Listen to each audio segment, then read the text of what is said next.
नमस्कार दोस्तों, power of work के चार्ट में आप सबका स्वागत है। दोस्तों, चार्ट स्ट्रक्चर को रीड करने की कोशिश करेंगे और देखेंगे कि किस तरह से चार्ट का स्ट्रक्चर बना हुआ है और किस तरह का ट्रेंड है चार्ट का। ये निफ्टी 50 का चार्ट है और ये वीकली चार्ट है। दोस्तों, वीकली चार्ट पे आपको स्पष्ट दिखाई पड़ रहा है कि जो प्रीवियस क्लोजिंग कैंडल एक रेड कलर में है, यहाँ एक सेलिंग प्रेशर था पूरे हफ्ते में और एक स्ट्रांग बेरिश कैंडल का फॉर्मेशन हुआ है। दूसरा जो कैंडल बना है वो ग्रीन में बना है। ये कैंडल एक बुलिश मार्वाजी कैंडल के फॉर्म में है। अगर आप इन दोनों कैंडल को ब्लेंड करके देखेंगे तो आपको ये क्लियर पता चलेगा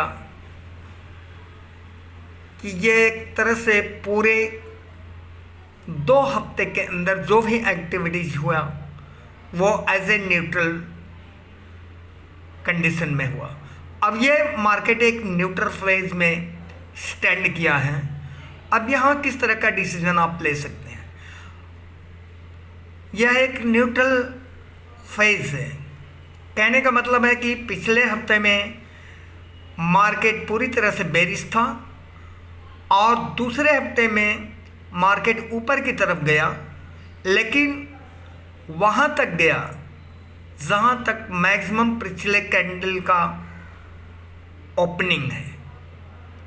कहने का मतलब कि यहाँ से मार्केट ओपन होता है और डाउन साइड में आता है और फिर मार्केट दूसरे हफ्ते में जहाँ तक डाउन साइड में गया था वहीं से ओपनिंग करता है और ऊपर की तरफ आकर के प्रीवियस ओपनिंग कैंडल के लगभग आकर क्लोज होता है।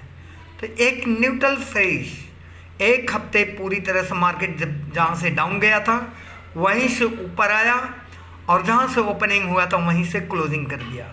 कहने का मतलब है कि ये ऐसा स्टेज है जहाँ आप किसी तरह का डिसीजन लेने में हिचकिचाएंगे। आप कोई डिसीजन नहीं ले सकते क्योंकि ये एक न्यूट्रल फेज में मार्केट आके स्टैंड किया है। कहने का मतलब है कि मार्केट में एक ज़बरदस्त सेलिंग प्रेशर बना हुआ है, जिसकी वजह से मार्केट इसके पहले हफ्ते में डाउन फेज में गया और अब दूसरे हफ्ते में बुलिश फेज में आया। यहाँ से बाइंग प्रेशर आया और अभी मार्केट अपने प्रीवियस क्लोजिंग के इर्द गिर्द बंद हुआ है। कहने का मतलब है कि ये एक न्यूट्रल स्टेज पे है जहाँ आप डिसीजन लेने में हिचकिचाएंगे या कोई भी ट्रेडर डिसीजन नहीं ले सकता तब तक जब तक कि वो 15 मिनट के कैंडल का फॉर्मेशन नहीं हो जाता। आइए 15 मिनट के कैंडल में चल के देखते हैं कि किस तरह से हम ट्रेड ले सकते हैं। 15 मिनट पे जाने के पहले ज़रा हम डेली कैंडल का भी स्टडी कर लेते हैं। डेली कैंडल में अगर आप देखेंगे तो यह एक कैंडल बना हुआ है जो गैप अप ओपनिंग होता है और धीरे धीरे नीचे आकर के क्लोज हुआ है। इसके पहले का जो कैंडल था वो स्ट्रांग बुलिश कैंडल था और दूसरा गैप अप ओपनिंग के बाद डाउन साइड में आकर के कैंडल क्लोज हुआ है। कुल मिलाकर के न्यूट्रल फेज में यह भी कैंडल कंसोलिडेशन के फेज में था। आइए 15 मिनट के चार्ट पे देखते हैं कि इस कैंडल का फॉर्मेशन कैसा दिखता है। इस रेड कैंडल का फॉर्मेशन किस तरह से 15 मिनट के कैंडल में दिखाई पड़ रहा है, ये देख लीजिए। ये है आपका 9:15 का कैंडल। ये कैंडल यहाँ ओपन होता है। ओपन होने के बाद मार्केट नीचे की तरफ जाता है, फिर इसके बाद टोटली साइडवेज हो जाता है। अब आपको ट्रेड किस तरह से बनेगा, क्या लेवल्स हैं, आइए ज़रा देखते हैं। मार्केट इस समय इस लेवल पे क्लोज हुआ है 25,343 के लगभग। अभी यहाँ 25,356 दिखाई पड़ रहा है, यहाँ क्लोजिंग हुआ है। कहने का मतलब है कि मार्केट इस लेवल पे 25,356 के लेवल पे क्लोज हुआ। अब अगर मार्केट 25,400 के इर्द गिर्द ओपन होता है और ओपन होकर के एक बुलिश कैंडल का फॉर्मेशन 15 मिनट में करता है, मतलब 25,430 के लेवल पे कोई कैंडल का फॉर्मेशन होता है, 30 मिनट का 30 पॉइंट का अगर कैंडल ग्रीन बनता है, उसके ऊपर मार्केट मैक्सिमम 25,500 के लेवल को या 25,530 के लेवल को बहुत आसानी से टच करेगा। यहाँ तक मार्केट जाने की पूरी संभावना है 25,530। और अगर गैप अप ओपनिंग होकर के जैसे 24,430 पे गैप अप होता है और वहाँ से मार्केट रेड कैंडल में फॉर्म करता है और 25,380 के नीचे क्लोज अगर करता है, तो निश्चित है कि मार्केट यहाँ से डाउन साइड की तरफ जाएगा और मैक्सिमम जो डाउन साइड का लेवल होगा वो 25,320 का होगा। मतलब यहाँ भी आपको 60 पॉइंट आसानी से मिलने की संभावना है डाउन साइड की तरफ।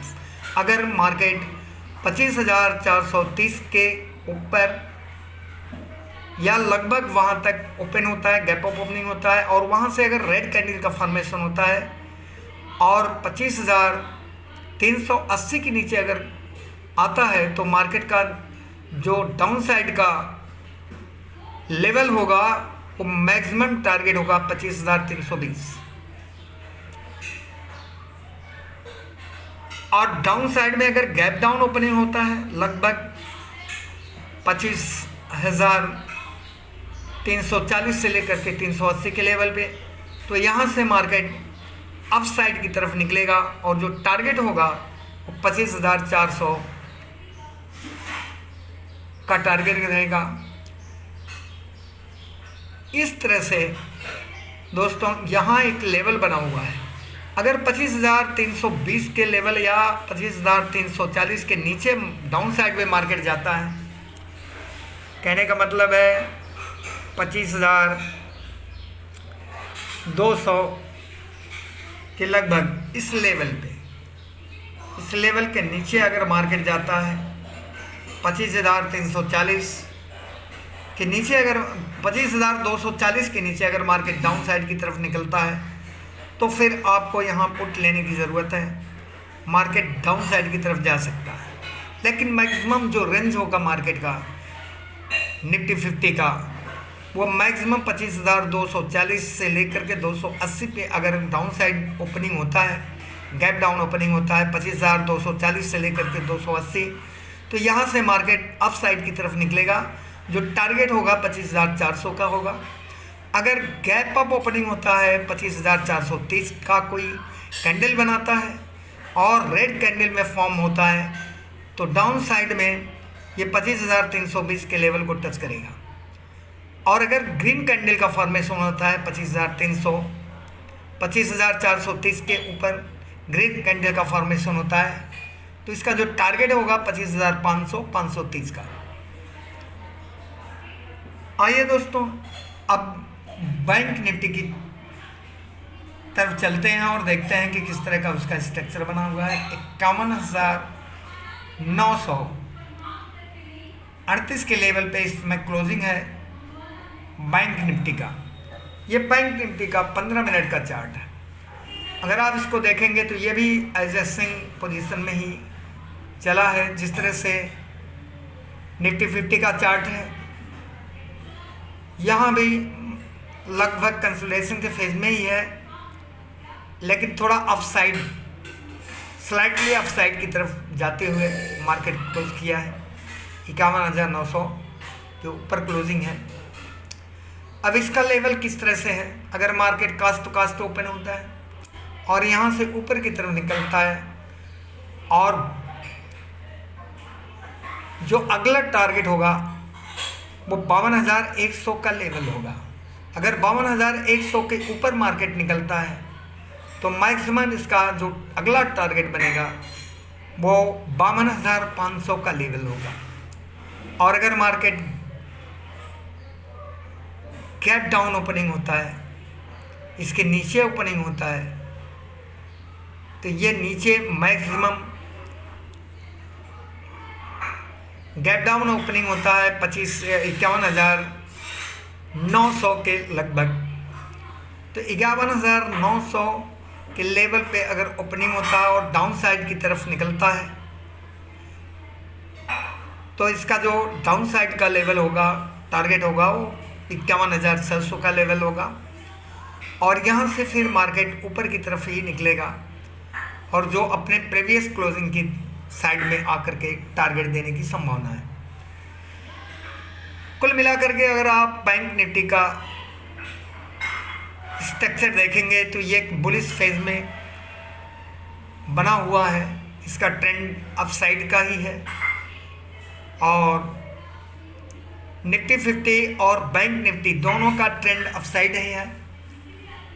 ऊपर की तरफ ही बाइंग प्रेशर है इसका और संभावना है कि मार्केट ऊपर की तरफ ही जाएगा। लेकिन चूँकि दोस्तों मार्केट का प्रेडिक्शन करना मुश्किल है, क्योंकि किसी भी तरफ मार्केट जा सकता है। बस अगर आप ट्रेडर हैं तो आप इंट्राडे ट्रेडिंग करते हैं तो आपको उस समय मार्केट के ट्रेंड के साथ ही आपको पोजीशन बनाना है। बहुत सावधानी के साथ आप इंट्राडे ट्रेडिंग करें, क्योंकि इंट्राडे ट्रेडिंग से दोस्तों मैक्सिमम लोगों का लॉस होता है। इसलिए बेहतर है कि आप बेहतरीन कंपनियों में आप इन्वेस्टिंग करें और इन्वेस्टिंग के लिए आप अपने फाइनेंशियल एडवाइज़र से सलाह मशवरा करके ही मार्केट में आएँ। मार्केट में बिना सीखे, बिना समझे, बिना रिस्क को वैल्यूएट किए, बिना समझे कभी भी मार्केट में आप इन्वेस्टिंग या ट्रेडिंग ना करें, क्योंकि जहाँ मैक्सिमम लोगों का लॉस होता है। और मार्केट को सीखने में दोस्तों बहुत सारे लोगों को 55 साल, 10-10 साल, 15-15 साल निकल जाते हैं। तब कहीं जा कर के मार्केट के स्ट्रक्चर को समझने में लोग सफल होते हैं और मार्केट के चार्ट को समझने में सफल होते हैं, और उसके बाद ही मार्केट में करिश्मा होता है दोस्तों। इसलिए बहुत ज़रूरी है कि मार्केट एक बहुत सेंसिटिव चीज़ है और इसे समझने में काफ़ी वक्त निकल जाता है। तब तक जो इनपेशेंट लोग हैं, जिनको धैर्य नहीं है, वो जल्दी पैसा कमाने के लिए मार्केट में आते हैं। निश्चित है कि ऐसे लोग जिनके पास पेशेंस नहीं है वो यहाँ मैक्सिमम लॉस करते हैं। इसलिए दोस्तों बहुत ज़रूरी है कि मार्केट में आप कितना स्टडी करते हैं, कितना चार्ट रीड करते हैं, कितना आप मार्केट को समझते हैं, चार्ट को समझते हैं, उसी के आधार पे आपका यहाँ प्रॉफिट और लॉस बनेगा।